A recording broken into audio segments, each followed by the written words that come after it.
talkinkanlah orang yang hatinya mati agar hatinya hidup dengan zikir kepada Allah.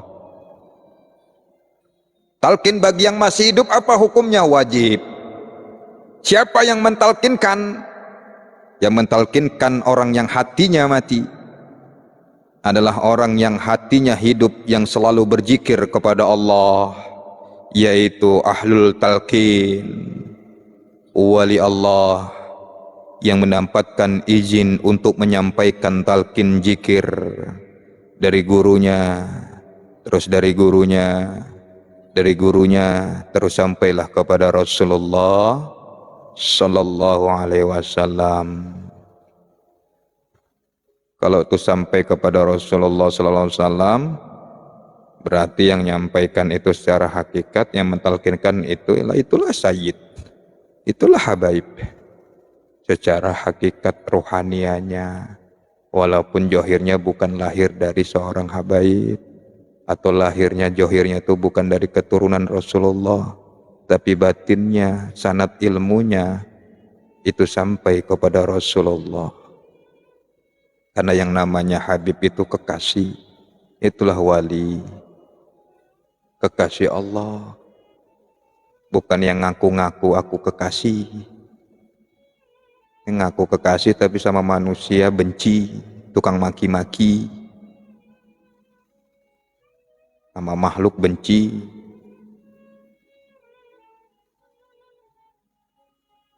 Habib itu kekasih, kekasih Allah yang diakuin oleh Allah dan Rasulullah.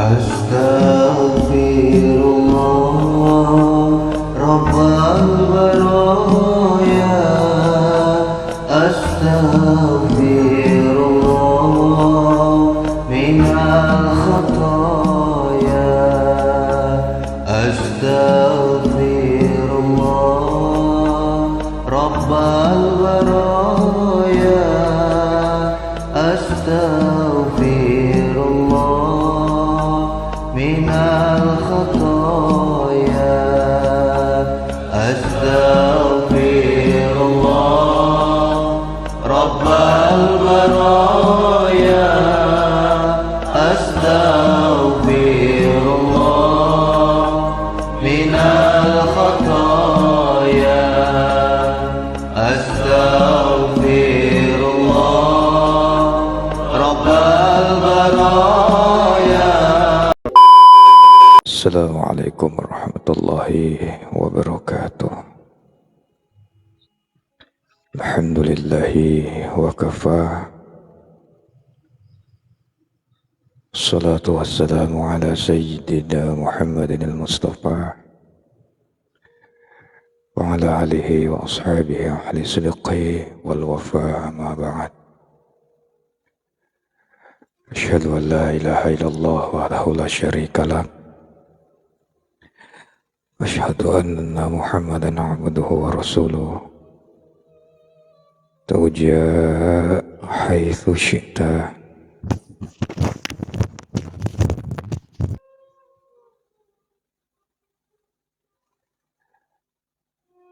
Fa innaka mansur.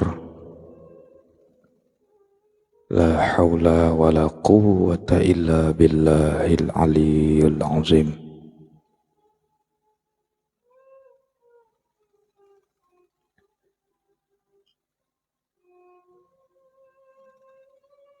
Allah Ta'ala fi kitabil karim. A'udzu billahi minasy syaithanir rajim. Bismillahirrahmanirrahim.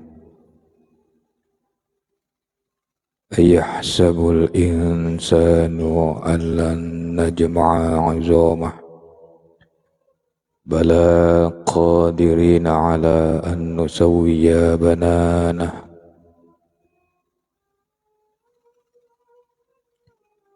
Bal yuridul insanu liyafjura amamah. Yas'alu ayyana yaumul qiyamah. Fa idza bariqal basar wa khasafal qamar وجمع الشمس والقمر يقول الإنسان يومئذ أين المفر كلا لا وزر إلى ربك يومئذ المستقر ينبأ الإنسان يومئذ بما قدم وأخر بل الإنسان على نفسه بصيرة ولو ألقى معاذيره Sadaqallahul azim wa sadaqallahu nabiyul karim. Bersyukur pada Allah, senantiasa mari kita panjatkan kehadirat Allah Subhanahu wa taala, seraya menyandarkan diri kita kepada Allah. Sampai detik ini kita masih diberikan kenikmatan, rahmat dan cucuran karunia-Nya, sehingga kita dapat terus beribadah kepada Allah, beramal, berzikir, semua atas karunia Allah semata-mata. Kalau bukan karena karunia Allah, kita tidak akan bisa menggerakkan diri kita, jasad kita, batin kita untuk beribadah, beramal kepada Allah Subhanahu wa taala. Salam dan salawat mari kita hadiahkan kepada baginda Rasulullah Muhammad sallallahu alaihi wasallam. Assalamualaikum ya Sayyidi ya Rasulullah. Allahumma salli ala Sayyidina Muhammad wa ala ali Sayyidina Muhammad. Semoga kita mendapatkan syafaat dari beliau sampai di akhirat kelak, amin ya Rabbal alamin. Para zatid, para habaib, para kiai, para gus yang mungkin melihat acara kajian malam hari ini, mohon doa, mohon restunya, mohon izin. Para sahabat-sahabatku di mana saja berada, yang aku cintai, yang aku sayangi, karena Allah.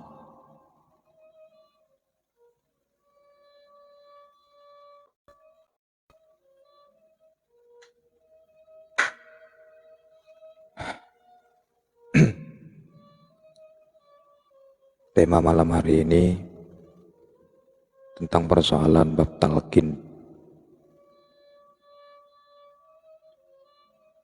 Di dalam ajaran tasawuf, khususnya di dalam thariqah,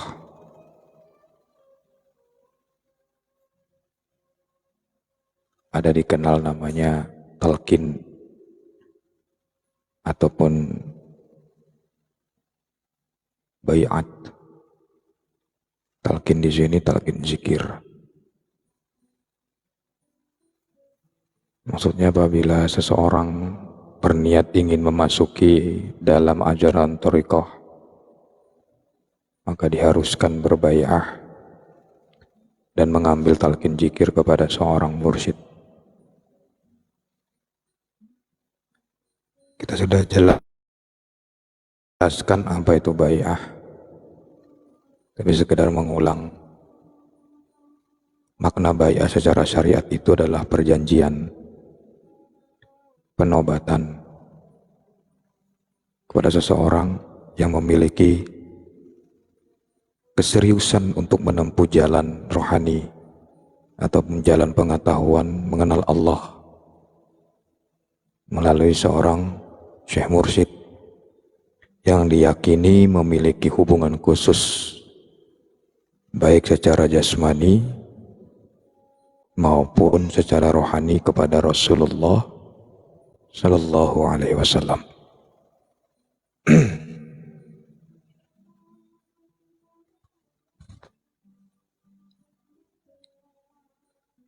Baya'u yubayya bayyatun bay'atun.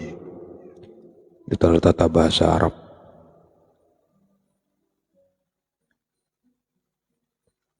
Isim masdar dari baya'a, yubayya'a, bai'atun. Sama dengan bai'un, transaksi.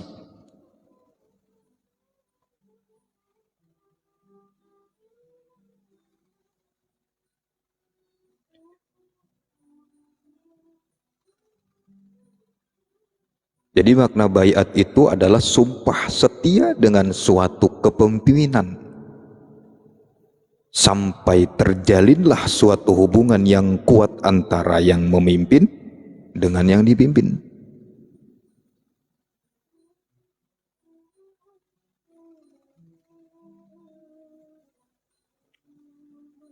Dalam proses baiat itu maka terjalin ikatan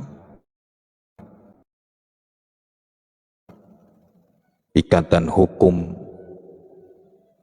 berupa hak dan kewajiban serta tanggung jawab atas kedua belah pihak, pemimpin dan yang dipimpin, guru dan murid.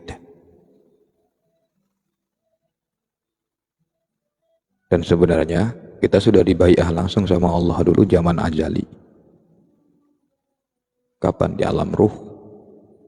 Dan baiat kepada mursyid itu mengingatkan bahwa kita punya janji dan kita sudah pernah berbai'ah kepada Allah. Karena kita lupa. Kenapa lupa? Karena kita sudah masuk ke alam dunia ini. Coba kalau ditanya, ingat nggak kita punya janji pernah baiat sama Allah langsung? Allah langsung yang bai'ah bersama Rasulullah.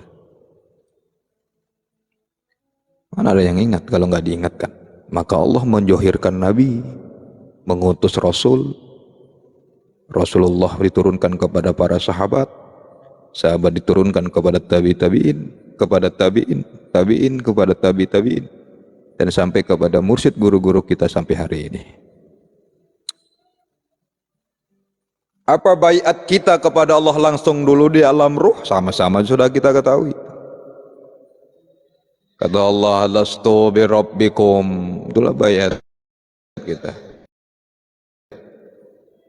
Adakah aku ini Tuhanmu? Qalu bala syahidna. Itu baiat kita langsung pada Allah. Dan kita berbai'ah kepada mursyid itu. Mursyid itu sebenarnya mengingatkan kembali bahwa dipulangkan kita. Diri kita diingatkan bahwa kau punya janji kepada Allah. Kau pernah berbai'ah kepada Allah, maka kau pulangkan. Kau ingatkan dirimu gitu seakan-akan. Coba seandainya Allah nggak ngutus Rasul, nggak ngutus mursyid, nggak ada wali, nggak ada guru, bisa ingat sesat ke jalan kita. Mau nganggap lagi kita nggak perlu guru, main sendiri aja. Itu tersesat di hutan tuh nggak ada guide-nya. Jumpa hantu lah, kuntilanak lah, genderuwo lah, jumpa di situ semua.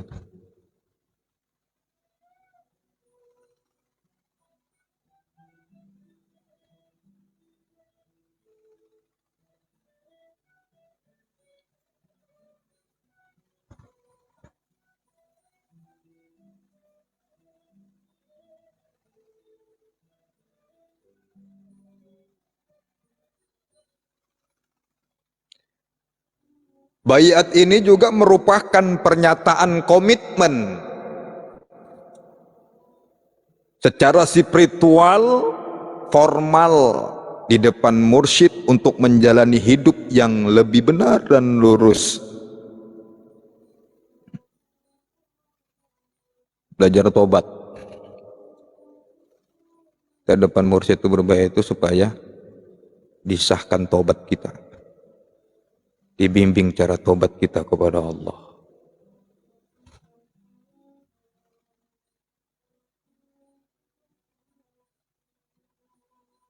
Dan merupakan proses terapi bagi seorang murid untuk hijrah dari suasana batin yang keruh, suasana batin yang gelap, suasana batin yang kelam.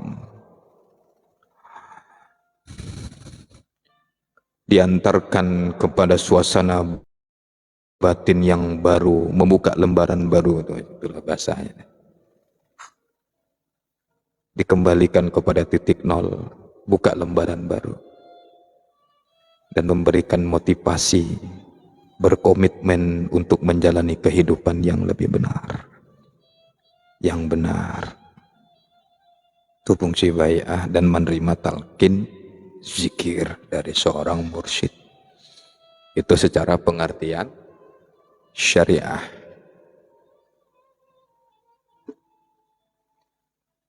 Lantas pengertian makna menurut hakikat baiat itu apa? Di dalam ajaran thariqah merupakan sesuatu yang amat sakral, karena dalam proses acara baiat itu seorang mursyid menanamkan cahaya nur zikir yang ada di dalam kolbu mursyid ke dalam kolbu seorang murid,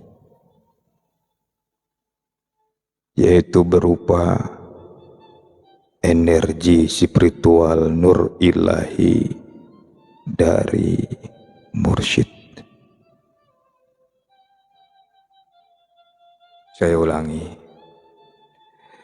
secara hakikat proses baiat di dalam ajaran thariqah itu merupakan sesuatu yang amat sakral. Kenapa? Karena dalam proses secara baiat itu seorang mursyid menanamkan nur zikir yang ada di dalam kolbu mursyid ke dalam kolbu seorang murid yang berupa energi spiritual nur ilahi dari mursyidnya.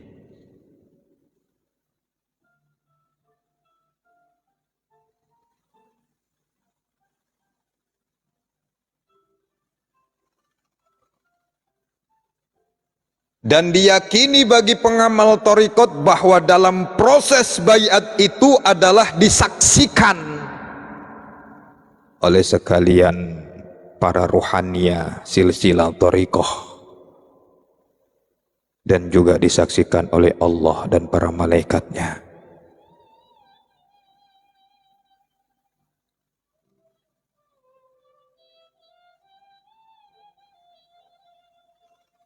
Jadi gak main-main baiat menerima talqin zikir dari seorang guru itu.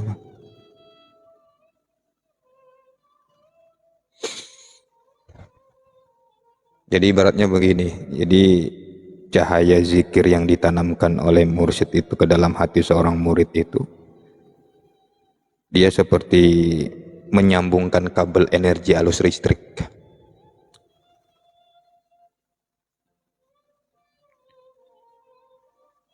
Kalau kita buat rumah baru, kan nyambung, ngambil arus listrik dari tiang kan, untuk disambungkan ke rumah kita itu.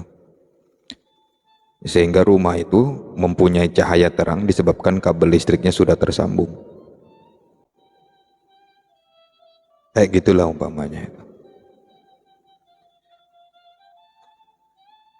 Kayak gitulah umpama baiat di dalam ajaran thariqah, khususnya thariqah Naqsabandiyah, dalam artian agar pertalian sanad silsilahnya dapat bersambung terus hingga sampai kepada Rasulullah Sallallahu Alaihi Wasallam.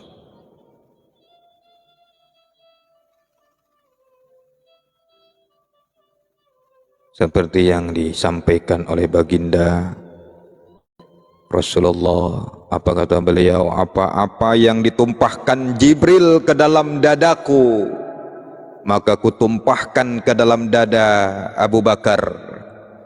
Dan dari Abu Bakar itu turun kepada Sayyidina Salman Al-Farisi, dan daripadanya diturunkan pula kepada Sayyidina Qasim bin Muhammad, dan terus turun silsilahnya sampai kepada Syekh Mursyid yang mentalkinkan zikir itu kepada muridnya.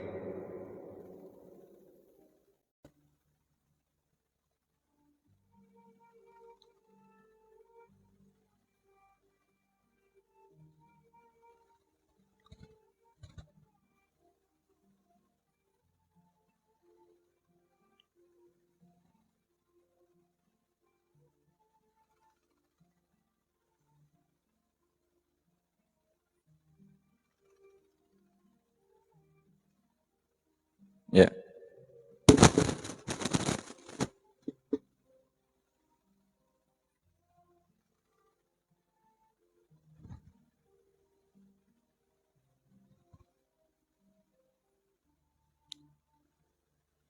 Nah, lantas talqin itu apa? Talqin ini banyak orang di kalangan masyarakat kita itu sering ditakuti, dikhawatirin. Kalau udah mendengar orang talqin, wah,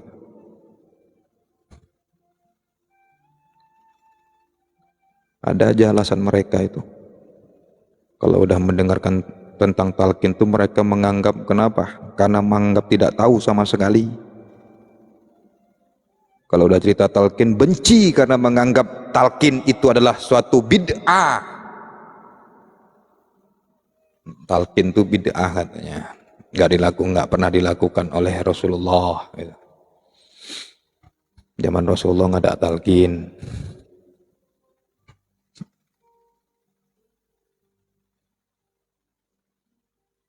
Lantas apalagi tanggapan mereka yang ditakutin, yang mentakutkan talqin ini? Takut karena itu untuk orang yang sudah mati.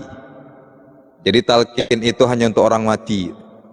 Jadi orang mati yang sakratul maut kan kita talqinkan tuh, wa la ilaha illallah. Yang udah mau mati pun la. Udah mau mati ditalqinkan, waktu hidup nggak mau minta talqin. Udah mau mati baru sibuk nalkinkan, minta talqin lagi. Nanti kalau wak udah sakaratul maut ditalkinkan di kuping wak ya. Waktu sehat dulu kemana wak? Nggak minta talkinkan. Nggak mau mati baru minta talkinkan.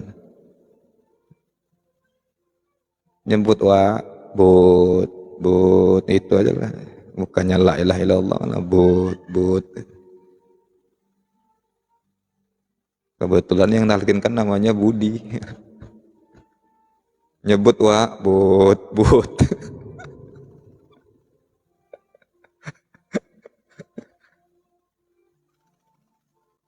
Yang mau mati kebetulan mantan biduan, Bang. Wa la ilaha illallah. La. Mau mati ingat nyanyi dia. Mantan biduan. Udah mau mati pun ingat nyanyi. Takut karena talqin itu hanya untuk orang yang sudah mau mati ataupun yang sudah mati jadi mayat.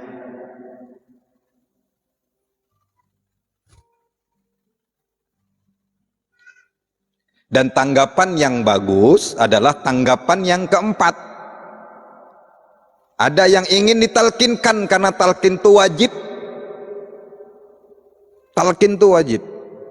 Maka wajib kita ditalkin oleh seorang guru mumpung belum sakit, mumpung belum mati. Jangan udah mati nanti sibuk tak talkin. Datang udah mati, di mana udah dikubur, datang nama anaknya. Kenapa mak talkinkan, tolong mak talkinkan. Waktu sehat inilah sekarang tak talkinkan. Supaya biasa di zikir sendiri.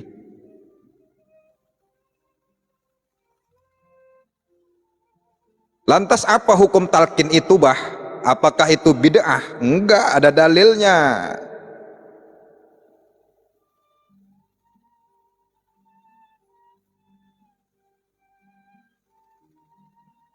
Talqinkanlah orang-orang yang mati dari kalian, kata Rasulullah. Mautakum la ilaha illallah. Itu dalilnya. Yang riwayatkan Imam Muslim.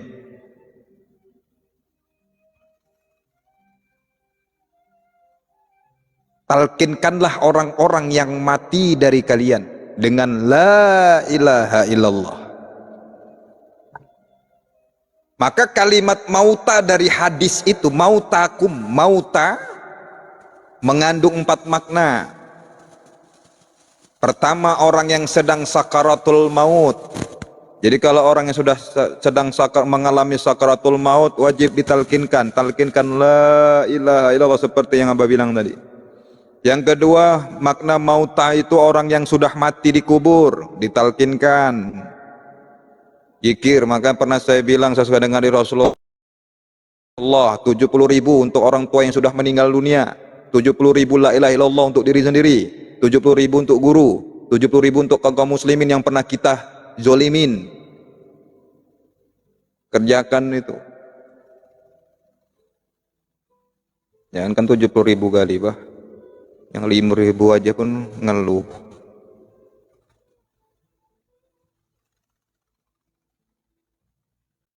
Kemudian mauta itu orang yang masih hidup, yang pasti akan mati. Kemudian yang paling penting, makna mauta itu, talqin itu untuk orang yang hatinya mati. Jadi kalau hatinya mati, talqinkan. Kalau ada orang yang hatinya mati siapa? Hatinya mati itu yang suka pendendam, matilah hatinya itu. Pembenci. Itu hatinya mati, talqinkan. Pendengki, penghasut, pengadu domba, penghasat, iri dengki, yang bakhil, talqinkan. Usaha kita talqinkan 70.000 kali untuk orang yang hatinya mati. Sebut namanya, tunjukkan kepada dia la ilaha illallah, la ilaha illallah, la ilaha illallah 70.000 kali. Supaya dengan usaha itu Allah cairkan dan Allah hidupkan hati kita.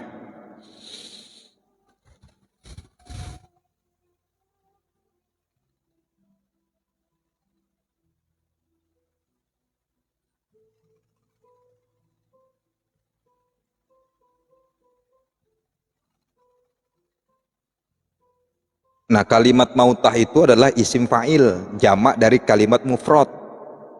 Mayit, isim fa'il sesuai dengan kalimat fi'ilnya, mengandung makna zaman madi ataupun sudah, atau zaman hal, sedang, zaman istiqbal, itu artinya akan.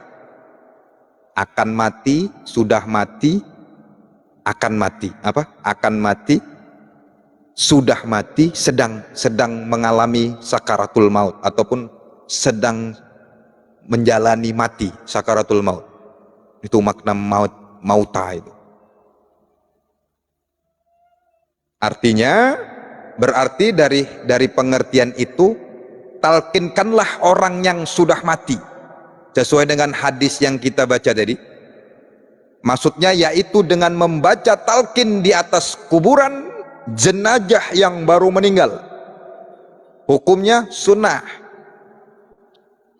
Siapa yang mentalkinkan? Siapa saja. Enggak penting ustadz. Yang penting anaknya, lebih penting, ataupun keluarganya, ataupun yang sudah biasa mentalkinkan itu. Ataupun yang lebih bagus adalah orang-orang yang zikir yang sudah sampai. Para ahli zikir yang sudah tahu keadaan mayit di dalam. Karena talqin itu, zikir itu juga tidak sembarangan, tidak hanya sekedar la ilaha illallah, la ilaha illallah saja. Kalau bisa orang yang sudah tahu keadaan mayit yang ada dalam kubur itu. Hasilnya insya Allah, mudah-mudahan. Nah, tidak dijamin juga sesudah ditalkinkan mayit itu bisa menjawab pertanyaan mungkar dan nangkir.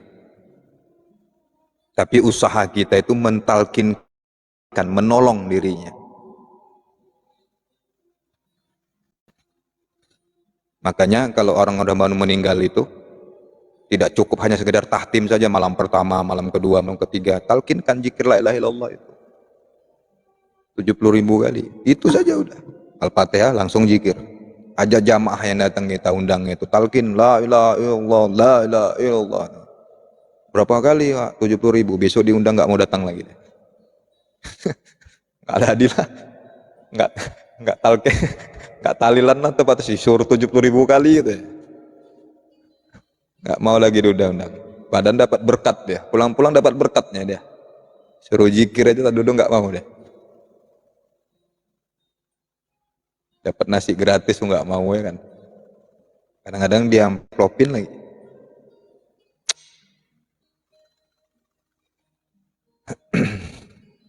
Nanti bisa dibuka kalau ada kitabnya, di dalam kitab Fathul Mu'in. Itu kafiatnya ada di situ. Tentang talqin zikir la ilaha illallah itu kepada yang sudah mati. Kemudian makna yang kedua dari mauta itu, talqinkanlah orang yang sedang sakaratul maut. Jadi artinya zaman hal, sedang gitu. Makna tadi. Apa maksudnya? Menuntun orang yang sedang sakaratul maut dengan la ilaha illallah. Wa ikutin wa la ilaha illallah sampai dia keluar. Insya Allah kalau ada susuknya pun nggak mesti pakai pelor lagi, panggil-panggil dukun, pakai la ilaha illallah, insya Allah hancur susuknya itu, nggak pun keluar, hancur di dalam. Jadi makanya jangan pakai susuk, bikin cantik pakai susuk, udah mahal. Semua pasang susuk, kening susuk, bibir susuk, kemaluan dipasang susuk, perut, pantat semua pasang susuk. Keluarin sebelum mau mati, nyesal nanti. Pasanglah susuk itu. Bukan nggak bisa mati, nggak ada yang nggak sulit sama Allah. Mau pasang susuk mau 1000 kali di badan kita pun nggak ada takutnya Tuhan. Bukan susuk itu yang menyebabkan sulitnya mati seseorang. Sulitnya mati itu bukan karena susuk, tapi sebagai iktibar karena manusia itu nggak mau bersyukur. Masih pakai susuk lagi. Udah mahal 800.000. Susuk emas sekarang 500.000 paling murah. Yang paling mahal 3 juta. Mau langsung mau online pun bisa sekarang. Susuk sekarang bisa online tuh ada. 2.500.000. Susuk emas, tahu-tahu udah dipasang di badan kita. Zaman canggih sekarang ini. Nah, jadi talqinkan la ilaha illallah.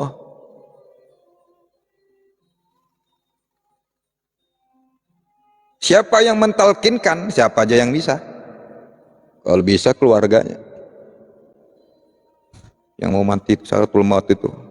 Siapa yang dekat di yang dekat yang mau mati itu, talkinkan wa la ilaha illallah. Jangan nangis saja dibesar-besarin. Ikutin wa la ilaha illallah. Kenapa? Karena banyak orang yang sakaratul maut tidak mau mengucapkan la ilaha illallah.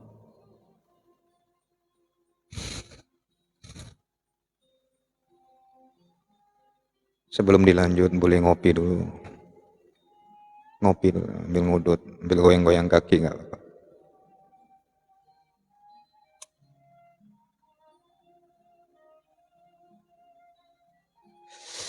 Kemudian makna yang ketiga, talkinkanlah orang yang masih hidup, yang merasa yakin suatu saat akan mati. Itu udah jelas. Kemudian yang keempat, talkinkanlah orang yang hatinya mati, agar hatinya hidup dengan zikir kepada Allah. Talkin bagi yang masih hidup apa hukumnya? Wajib. Siapa yang mentalkinkan? Yang mentalkinkan orang yang hatinya mati adalah orang yang hatinya hidup, yang selalu berzikir kepada Allah, yaitu ahlul talqin, wali Allah yang mendapatkan izin untuk menyampaikan talqin zikir dari gurunya, terus dari gurunya, terus sampailah kepada Rasulullah sallallahu alaihi wasallam. Kalau itu sampai kepada Rasulullah sallallahu alaihi wasallam, berarti yang menyampaikan itu secara hakikat, yang mentalkinkan itu itulah sayyid, itulah habaib. Secara hakikat rohanianya, walaupun johirnya bukan lahir dari seorang habaib, atau lahirnya johirnya itu bukan dari keturunan Rasulullah, tapi batinnya, sanad ilmunya itu sampai kepada Rasulullah. Karena yang namanya Habib itu kekasih, itulah wali, kekasih Allah. Bukan yang ngaku-ngaku aku kekasih, yang ngaku kekasih tapi sama manusia benci, tukang maki-maki, sama makhluk benci.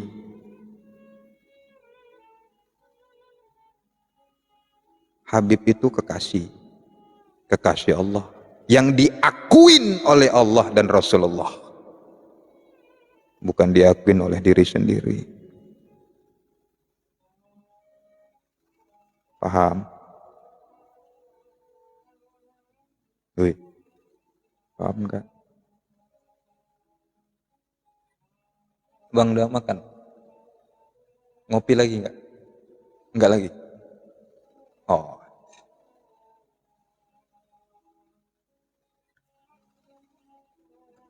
Nah, lantas apa tujuannya? Mentalkinkan orang yang hatinya mati, pertama supaya dawam zikir dengan bimbingan, kemudian agar zikir untuk bersyukur, kemudian agar bersih hati dengan berzikir, memperbarui, buka lembaran baru tentang iman dengan la ilaha illallah. Kemudian tujuannya taubat, menghancurkan dosa dengan la ilaha illallah. Dan yang paling penting adalah supaya hidup hati dengan zikir. Dan yang 6 itu tujuannya, hukumnya wajib, maka ditalkin zikir itu hukumnya wajib.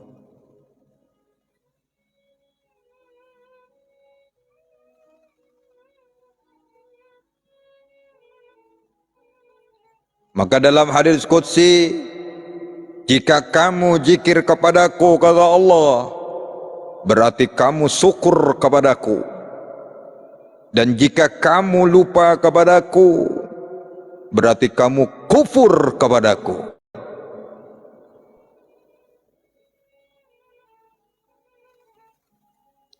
Itu ya. Jadi kalau kita selalu berzikir kepada Allah, itu artinya kita bersyukur kepada Allah. Kalau kita tak mau berzikir, berarti kita kufur kepada Allah. Semoga kita selalu hati kita terbimbing dalam keadaan apapun, suasana hati bagaimanapun, tetap ingat dalam hati kita terlintas nama Allah, mata kita Allah, telinga kita sampai berzikir terus, lisan semuanya zikir kepada Allah, terbimbing.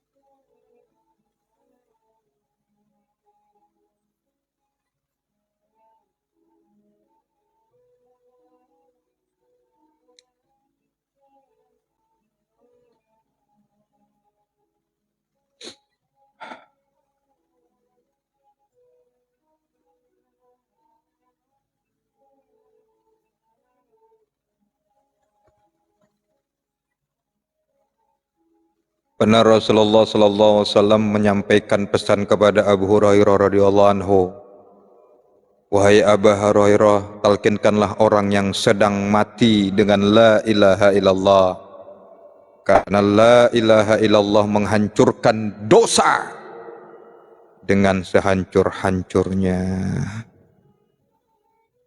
Kemudian Abu Hurairah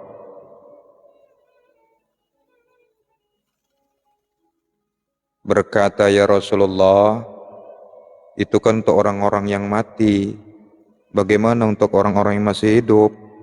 Lantas Rasulullah itu menjawab, kalimat la ilaha illallah bagi yang masih hidup lebih menghancurkan dosa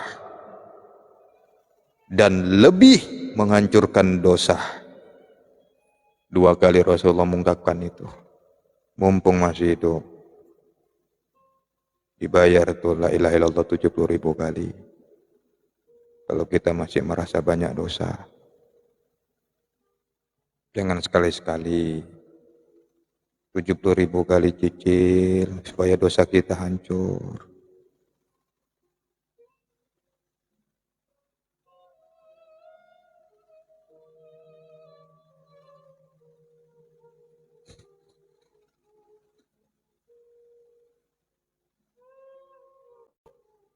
Ya.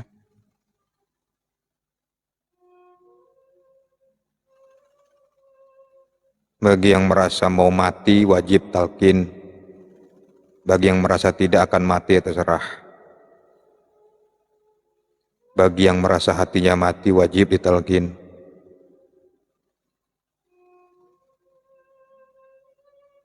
Orang yang hatinya selalu hidup dengan zikir itulah ahlul talqin. Mintalah talqin kepada beliau-beliau itu. Karena beliau-beliaulah yang berhak menyampaikan talqin kepada kita.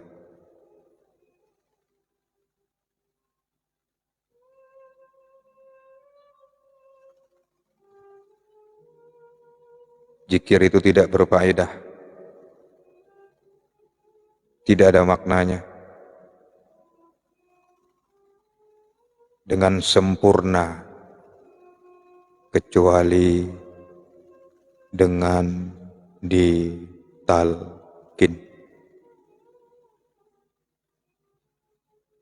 Zikir itu tidak berfaedah. Zikir itu tidak bermakna dengan sempurna illa bil talqin, kecuali dengan ditalqin. Maka itulah pentingnya talqin itu kepada kita yang masih hidup, khususnya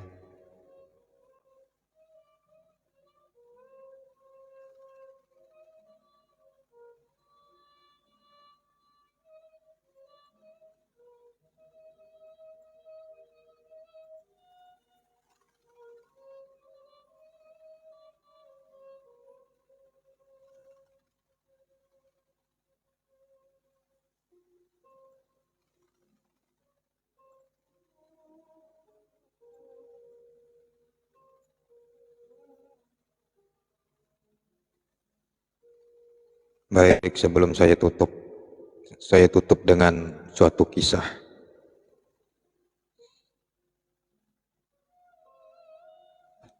Ada seorang wali Allah. Beliau pernah bermimpi. Di dalam mimpi, wali Allah itu melihat roh para ahli-ahli kubur yang sedang mengoret-ngoret rumput atau mengumpulkan rumput seperti nyeker ayam. Bahasanya kayak nyeker ayam. Ingin mencari-cari. Ada yang dicari mereka. Mencari sesuatu.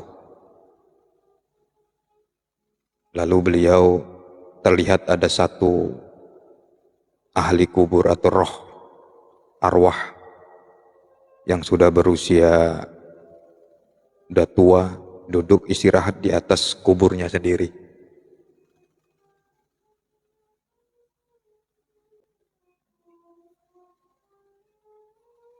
Beliau memutuskan untuk bertanya kepada roh yang tua itu. Lantas wali itu pun bertanya, "Wak, kenapa Wak sedang duduk istirahat dengan tenang? Sedangkan rame tengok tuh kawan-kawan Wak mencari-cari rumput di situ." Kemudian roh itu berkata, "Kalau kamu mau tahu jawabannya, besok pagi kau pergi ke pasar dan cari seorang penjual daging yang masih muda di situ. Penjual daging itu adalah anakku sendiri." Lantas wali itu tersebut pergi dari situ dan terjaga dari mimpinya, terbangun dari tidurnya. Lantas bangun tidur, langsung wali Allah itu mencari penjual daging yang masih muda tersebut di pasar, sesuai dengan petunjuk roh yang sedang duduk di atas kuburnya sendiri tadi. Kemudian setelah ketemu, wali Allah itu hanya memperhatikan dari jauh polanya, kelakuan penjual daging itu. Jadi setelah penjual daging tersebut menjual dagingnya, dia sambung membaca Quran. Lantas wali itu tadi terkejut, kemudian mengambil keputusan untuk menjumpai pemuda tersebut. Lantas wali Allah itu menyapa penjual daging itu. Assalamualaikum anak muda. Saya ada beberapa pertanyaan untuk anak muda. Lantas penjual daging itu pun berkata, Waalaikumsalam, ya boleh. Apakah pertanyaan itu tuan? Wali Allah itu pun bertanya, adakah kamu mempunyai seorang keluarga yang meninggal dunia lalu dikuburkan di kampung ini? Penjual daging itu pun ngomong, ya ada, itu ayahku. Wali Allah itu pun bertanya lagi, aku ada melihat ayahmu di dalam mimpiku. Beliau tenang di sana. Apa rupanya yang kau kerjakan untuk ayahmu? Lantas penjual daging itu pun menjawab, aku membaca Quran dan aku berdoa kepada Allah. Jika bacaanku itu terdapat pahalanya, aku sedekahkan untuk ayahku. Apa itu barang yang saya ambil dari kisah ini? Kenapa roh ahli kubur yang lain selain itu tadi, yang sedang duduk tenang di atas kuburannya sendiri, mengais-ngais rumput di situ? Jawabannya, mereka sedang mencari percikan doa yang didoakan oleh orang ramai. Ala kulli muslimin wal muslimat wal mu'minin wal mu'minat. Lantas mengapa orang tua itu hanya duduk istirahat? Karena doa anaknya yang selalu dikhususkan untuknya.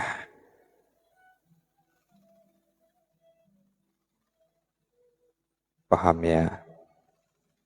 Lantas, kalau di antara kita ada orang tua kita yang sudah meninggal dunia, kalau kita sayang, supaya mereka duduk tenang di sana. Gak bisa baca Quran, Bah. Masa la ilaha illallah nggak bisa, masa Al-Fatihah nggak bisa. Daripada mereka tuh ngorek-ngorek kayak zikir ayam, mencari-cari mengutip bacaan dari orang kaum muslimin, hanya mengharapkan doa walikulli muslimin wal muslimat wal mu'min wal mu'minat, kan kasihan. Ngutip, anaknya malah keluarganya nggak ada.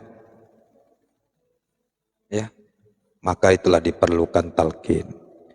Saya pernah mengungkapkan, kalau bisa la ilaha illallah itu 70.000 kali, khusus untuk orang tua kita, lebih-lebih mereka yang sudah meninggal dunia. Cicil, ayo sama-sama. Apa susahnya? Habis sholat dapat berapa? Sambung lagi. Jalan, aktivitas, mau tidur, la ilaha illallah. La ilaha illallah, la ilaha illallah, la ilaha illallah. Ya, wajib itu talqin itu.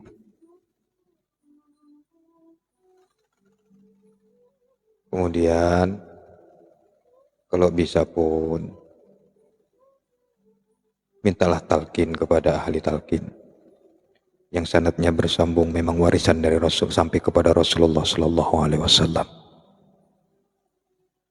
Dan bersyukur kita juga yang sudah mengambil bai'ah dari seorang guru.